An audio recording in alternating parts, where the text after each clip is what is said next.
ग्रामपंचायतीसाठी राज्य सरकारचा सर्वात मोठा निर्णय, आता गावाचा कारभार कोण हाकणार?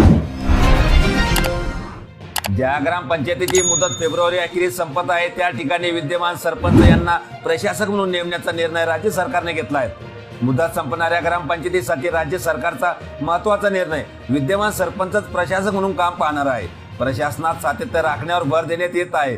राज्यात मुदत संपणाऱ्या ग्रामपंचायतीबाबत राज्य सरकारने महत्त्वाचा निर्णय घेतला आहे। आता ज्या ग्रामपंचायतीची मुदत 28 फेब्रुवारी पर्यंत संपते त्या ठिकाणी विद्यमान सरपंचालाच प्रशासक म्हणून नेमले जाणार आहेत। यामुळे ग्राम पातळीवरील प्रशासनात सातत्य राहणार आहे। राज्यातील मोठ्या संख्येने ग्रामपंचायतीची मुदत संपत असल्याने सर्वत्र बाहेरील प्रशासक नेमणे व्यवहार्य ठरणार नव्हते।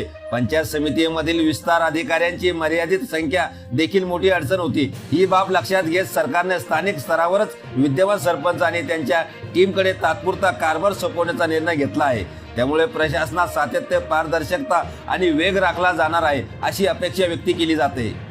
दरम्यान नव्या निर्णयानुसार ग्रामपंचायतीची मुदत संपण्याच्या दिवसापर्यंत जे सरपंच पदावर असतील त्यांनाच प्रशासक म्हणून नेमण्यात येणार आहे। त्यांच्या मदतीसाठी विद्यमान उपसरपंच आणि ग्रामपंचायत सदस्यांची प्रशासकीय समिती स्थापन केली जाईल।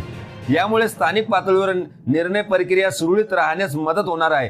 प्रशासक आणि प्रशासकीय समितीचा कालावधी त्यांच्या नेमणुकीपासून 6 महिने किंवा संबंधित ग्रामपंचायतीची निवडणूक पूर्ण होईपर्यंत असणार आहे। हा तात्पुरता उपाय असून निवडणूक प्रक्रिया पूर्ण होताच नियमित निवडून आलेले पदाधिकारी गावाचा कारभार स्वीकारतील।